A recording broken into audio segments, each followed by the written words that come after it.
From a British point of view, the best moment of Brexit so far has come and gone. The leaders of the European Union agreed it was time to move the negotiations on from Phase 1 to Phase 2. They even made it known they'd given Theresa May a round of applause after she made a short speech pledging her commitment to a smooth Brexit. But Brussels is still Brussels, and the UK's negotiators will hardly have time to breathe the sigh of relief to which they privately feel entitled before the questions and the caveats began to crop up. First, the round of applause itself, a polite smattering, it was suggested, rather than a thunderous standing ovation.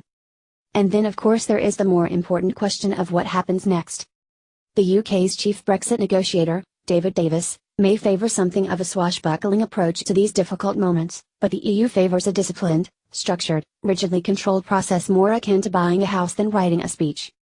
So we know that the EU 27 will sit down after the holidays to discuss what they want from a transition period for the UK after Brexit.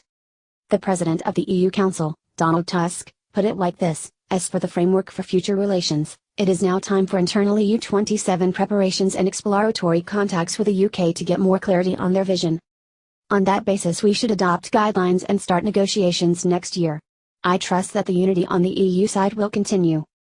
The transition, the UK prefers the phrase implementation phase, will be a period after the UK has ceased to be a member state on March 29, 2019, but before it begins to function entirely outside the Union. The period is likely to last 2 years, it will certainly be for a limited time, and we know that the EU will insist that the UK continues to follow all the rules of the customs union and single market.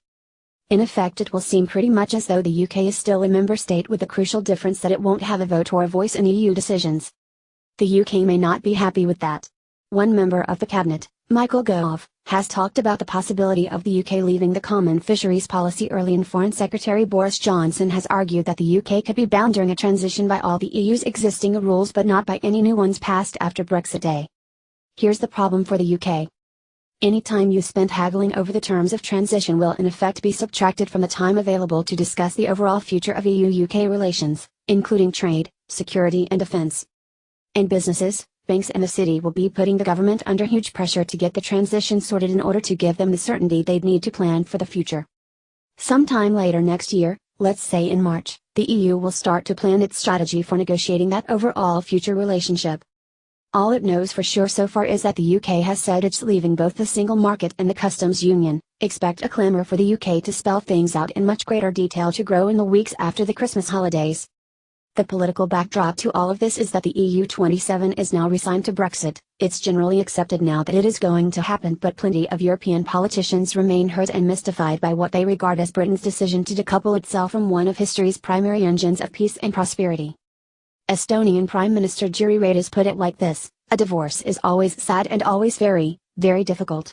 Brexit was not on our priority list, but it's still very much in our hearts.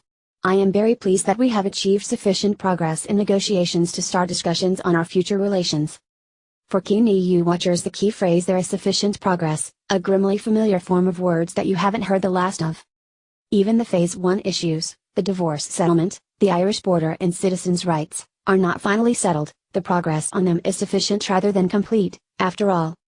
Talks on those issues will continue in the new year and will culminate in a withdrawal agreement in which they will be enshrined in legally binding language. The year 2017 was one of dense, tense and sometimes puzzling negotiations here in Brussels. And 2018 will be no different.